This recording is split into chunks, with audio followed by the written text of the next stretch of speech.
এটা লিষ্ট দিছে আৰু ইয়াত অগ্ৰগতি কিমান পাৰ্চেণ্ট হৈছে সেইটোও দিছে। মই বিধায়ক হিচাপে ঠিকাদাৰসকলৰ লগত যোগাযোগ কৰিছোঁ। যিখিনি 2 বছৰ, 2.5 বছৰ, 3 বছৰ হৈ যোৱা যিমানখিনি কামৰ অগ্ৰগতি হ'ব লাগিছিলে সেইখিনিলৈকে কাম অগ্ৰগতি পোৱা নাই। মই ঠিকাদাৰসকলক সোধাৰ পিছত সিহঁতে এটাই উত্তৰ দিয়ে যে আমি ৰানিং বিল ছাবমিট কৰিছোঁ, আমি ৰানিং বিল এতিয়ালৈকে পোৱা নাই। আমি ৰানিং বিল নোপোৱালৈকে আমি ছেকেণ্ড ষ্টেপলৈ কেনেকৈ যাওঁ? এইটো মোৰ প্ৰশ্ন যে বিভাগে আমাৰ ঠিকাদাৰসকলক সোনকালে সিহঁতৰ যিখিনি প্ৰাপ্য, যিখিনি কাম হোৱাৰ পিছত যিখিনি ৰানিং বিল পাব লাগে সেইখিনি কিয় মোকলাই দিয়া নহয়? সেইখিনি মোকলাই দিলেহে কামৰ অগ্ৰগতি আগবাঢ়িব, তেতিয়াহে অহা দিনত ঠিকাদাৰসকলে কাম কৰিব। সেইখিনি বস্তু অহা দিনত কেনেকৈ ঠিকাদাৰসকলক সন্তুষ্ট কৰে, যিহেতু এইখন চৰকাৰৰ আৰু বেছি দিন ম্যাদ নাই।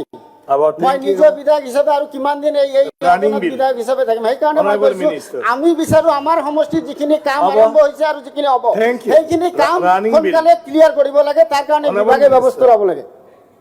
মাননীয় অধ্যক্ষ মহোদয়, মাননীয় সদস্যগৰাকী যিটো প্ৰশ্ন আনিছে, দীঘলীয়া প্ৰশ্ন আনিছে, ভাল প্ৰশ্ন আনিছে, কিন্তু প্ৰশ্নটো বেয়া কৰি দিলে আপুনি ঠিকাদাৰৰ বিললৈকে গৈ পেলাই।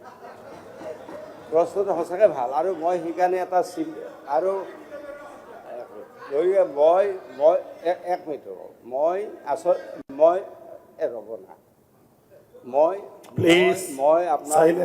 মই আপোনাৰ উত্তৰটো খুব চিম্পেথিকেলি দিলোঁ। এতিয়া মই শেহতীয়াভাৱে গম পালোঁ যে আপোনাৰ গোটেই প্ৰশ্নটোৰ উদ্দেশ্য হ'ল ঠিকাদাৰৰ বিল। ঠিকাদাৰৰ বিলটোত আপুনি কিয় লাগিছে? যদি কাম হোৱা নাই ইঞ্জিনিয়াৰক কওক, বিভাগক কওক। স্যাৰ, ঠিকাদাৰে বিল নাপালে কাম কৰিব নেকি? এইটো আপোনাৰ আপুনি বিচাৰিব, মই কি ক'ম? কামখিনি মোৰ হ'ব লাগে, তাৰ কাৰণে কি কাম আছে? ঠিকাদাৰে পইচা পাব লাগিব, পইচা নাপালে ৰিপ্লাই দি আছে। এইটো আপোনাৰ সমস্যা নহয়, মোৰ অৱস্থিত কাম।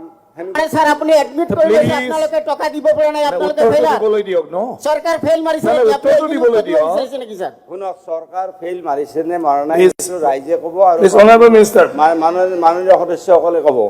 আপোনালোকে আজিৰ দিনটোলৈকে কোনোদিনা কল্পনা কৰিছিল নেকি যে আপোনাৰ সমষ্টিত ইমান বৰ পকী ৰাস্তা আৰু ইমান বৰ দলং হ'ব? কোনো সদস্য কৈছিল নেকি? আনকি ময়ে কৰা নাই।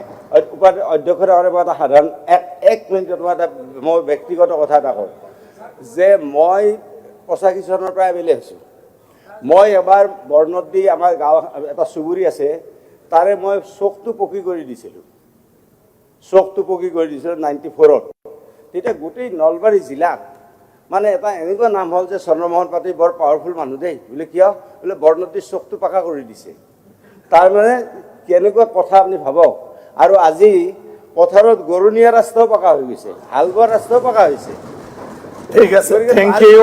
আপোনাৰ এনেকুৱা ডিছপ্লিজাৰ আৰু ঠিকাদাৰৰ বিলক লৈ হ'ব নাপায় নহয়।